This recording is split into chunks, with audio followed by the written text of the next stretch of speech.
తెలంగాణ మాజీ ముఖ్యమంత్రి బీఆర్ఎస్ అధినేత కేసీఆర్ అసెంబ్లీ బడ్జెట్ సమావేశాలకు హాజరు కానున్నారు. ఈ విషయాన్ని ఆయనే స్వయంగా వెల్లడించారు. అయితే ఆయన తాను అసెంబ్లీ సమావేశాలకు హాజరవుతానని ప్రకటించిన తర్వాత కూడా కేసీఆర్ అసెంబ్లీ బడ్జెట్ సమావేశాలకు నిజంగా హాజరవుతారా, లేక హాజరు కోసం ఉభయ సభలను ఉద్దేశించి గవర్నర్ ప్రసంగం చేసే రోజు మాత్రమే హాజరై ఆ తర్వాత ఆంధ్రప్రదేశ్ మాజీ ముఖ్యమంత్రి తన మిత్రుడు వైసీపీ అధినేత జగన్లా మిగిలిన రోజులన్నీ డుమ్మా కొట్టి ఫామ్ హౌస్ కు పరిమితమవుతారా అన్న సందేహాలు రాజకీయ వర్గాలలో వ్యక్తమవుతున్నాయి. ఎందుకంటే కేసీఆర్ తాను అసెంబ్లీకి హాజరవుతారని వెల్లడించారు. అదే సమయంలో బుధవారం నాడు ఉభయ సభలను ఉద్దేశించి గవర్నర్ ప్రసంగించే రోజున తాను అసెంబ్లీకి హాజరవుతానని ఆయన చెప్పారు. దీంతో కేసీఆర్ అసెంబ్లీకి కేవలం అటెండెన్స్ కోసమే వస్తారా అన్న అనుమానాలు సర్వత్రా వ్యక్తమవుతున్నాయి. ఎందుకంటే గవర్నర్ ఉభయ సభలను ఉద్దేశించి ప్రసంగించిన రోజు ఆయన ప్రసంగం తర్వాత సభ వాయిదా పడుతుంది.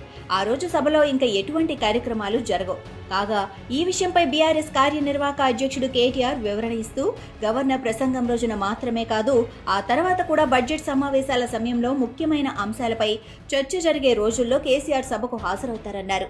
కేసీఆర్ కుమారుడిగా తాను ఆయన అసెంబ్లీకి రావాలని కోరుకోవటం లేదన్న కేటీఆర్ అందుకు కారణం కాంగ్రెస్ సభ్యుల చౌకబారు వ్యాఖ్యలు, ప్రసంగాలను చూపారు. అంతేకాదు కాంగ్రెస్ లో ఎవరూ కూడా కేసీఆర్ కు తగ్గ స్థాయి ఉన్నవారు లేరన్నారు కేటీఆర్.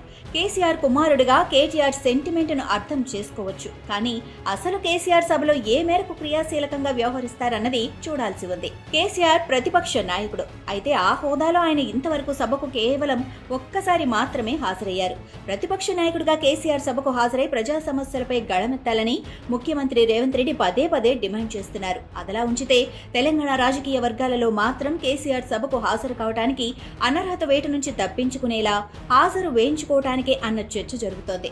పొరుగు రాష్ట్రమైన ఆంధ్రప్రదేశ్తో మాజీ ముఖ్యమంత్రి జగన్ రెడ్డి అసెంబ్లీని బహిష్కరిస్తున్నట్లు ప్రకటించిన శాసనసభ సభ్యత్వం రద్దవుతుందన్న భయంతో ఒకే ఒక్కరోజు అసెంబ్లీకి హాజరైన సంగతిని గుర్తు చేస్తున్నారు పరిశీలకులు. తెలంగాణ మాజీ ముఖ్యమంత్రి కేసీఆర్ కూడా అనర్హత వేటు భయంతో జగన్ ఫార్ములాని అనుసరిస్తున్నారని అంటున్నారు.